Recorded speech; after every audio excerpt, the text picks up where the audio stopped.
श्री कृष्ण कहते हैं, जो बीत गया उस पर शोक करना व्यर्थ है और जो आने वाला है उसकी चिंता करना भी निरर्थक है। जीवन का सार वर्तमान में है, इसलिए अपने वर्तमान कर्म पर ध्यान केंद्रित करो, क्योंकि चिंता ना तो अतीत को बदल सकती है और ना ही भविष्य को संवार सकती है, बल्कि यह केवल तुम्हारे मन को और अधिक भ्रमित कर देती है। अब इसे एक सरल लेकिन गहरे अर्थ के साथ समझते हैं। कल्पना कीजिए कि आपके हाथ में एक कांच का ग्लास है और वह अचानक आपके हाथ से टूटकर जमीन पर बिखर जाता है और टूट जाता है। अब आपके सामने दो रास्ते हैं। पहला रास्ता, आप बार बार यही सोचते रहें कि ग्लास टूट गया, ऐसा नहीं होना चाहिए था, अब क्या करूं? आप पछतावे और चिंता में डूब जाते हैं, खुद को कोसते हैं, परिस्थितियों को दोष देते हैं। लेकिन क्या इससे ग्लास वापस जुड़ जाएगा? नहीं। दूसरा रास्ता, आप स्थिति को स्वीकार कर ले। जो होना था वह हो गया। अब ज़रूरत है सफाई करने की, आगे से अधिक सावधानी बरतने की। आप खुद को दोष देने के बजाय समाधान की ओर बढ़ते हैं। यही असली अंतर है चिंता और समाधान में। चिंता आपको केवल उलझाती जाएगी और भीतर से कमज़ोर बनाएगी, लेकिन समाधान की सोच आपको स्थिति से ऊपर उठने की शक्ति देगी। जीवन में भी यही होता है। जो बीत गया उसे लेकर रोते रहने से कुछ नहीं बदलेगा, लेकिन यदि आप सीख लेकर आगे बढ़ेंगे तो वही अनुभव आपको और मजबूत बना सकता है। श्री कृष्ण भगवत गीता में हमें यही सिखाते हैं, कर्म करो, फल की चिंता मत करो। इसका सीधा अर्थ यही है कि हमें अपने कर्म पर ध्यान देना चाहिए, लेकिन उसके परिणाम की चिंता में अपना मन नहीं उलझाना चाहिए। चिंता करने से ना तो समय वापस आता है और ना ही भविष्य बेहतर होता है। यह केवल हमारा वर्तमान बर्बाद करता है और हमें निष्क्रिय बना देता है। इसलिए जब भी कोई चिंता आपके मन में आए तो खुद से एक सवाल पूछिए, क्या मेरी चिंता करने से कुछ बदल जाएगा? अगर उत्तर नहीं है तो चिंता को छोड़कर समाधान की ओर आगे बढ़ो। यही श्री कृष्ण का सच्चा उपदेश है।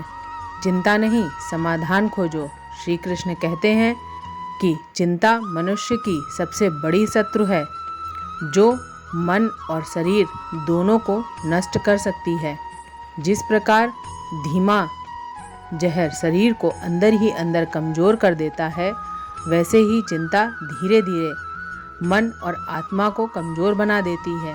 जो व्यक्ति अपने मन को वश में नहीं रख सकता, वह संसार में कभी भी सुखी नहीं रह सकता। जीवन बेहद छोटा है, इसे पूरी तरह से जीना चाहिए। प्रेम दुर्लभ है, उसे पकड़ कर रखो। क्रोध बहुत हानिकारक है, उसे दबाकर रखो। भय भयंकर है, उसका सामना करो।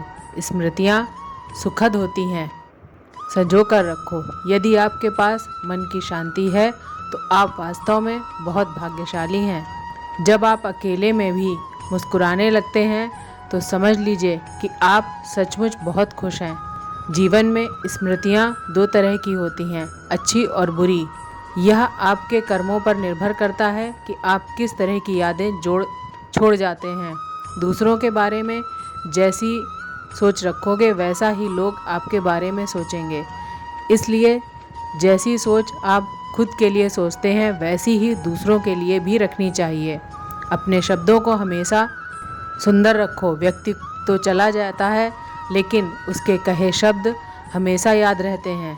सत्य कभी दावा नहीं करता कि वह सत्य है, किंतु झूठ हमेशा यह दावा करता है कि वही सत्य है।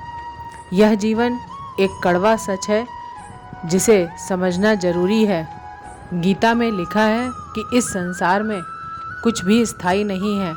तुम किसे खोने से डर रहे हो, जबकि इस दुनिया में तुम्हारा कुछ भी नहीं है। जीवन बेहद छोटा है।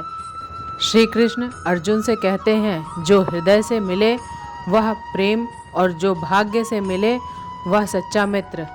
तुम नहीं थे तब भी दुनिया थी, तुम चले जाओगे तब भी दुनिया रहेगी। बड़े से बड़ा आया और चला गया, किसी के रहने या न रहने से पृथ्वी को कोई फर्क नहीं पड़ता।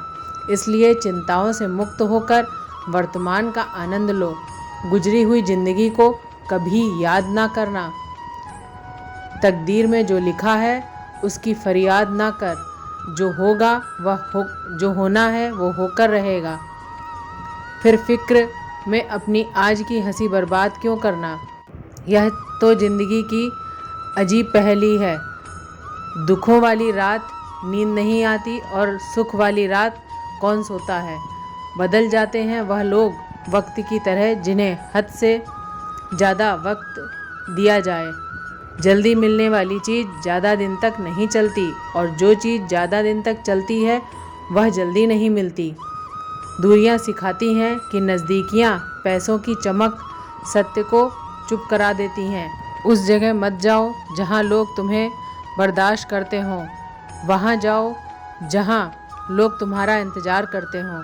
किसी को भरोसा देकर फिर उसका भरोसा तोड़ना सबसे बड़ा पाप है। सबसे ज़्यादा दुखी अपनों के पराये होने से होता है। ज़रूरत के वक्त वह लोग ज़्यादा काम आते हैं जिनका हमें कभी अंदाज़ा भी नहीं होता। आज के वीडियो में बस इतना ही। वीडियो पसंद आई हो तो लाइक करें, शेयर करें और चैनल को सब्सक्राइब करें। जय श्री कृष्णा।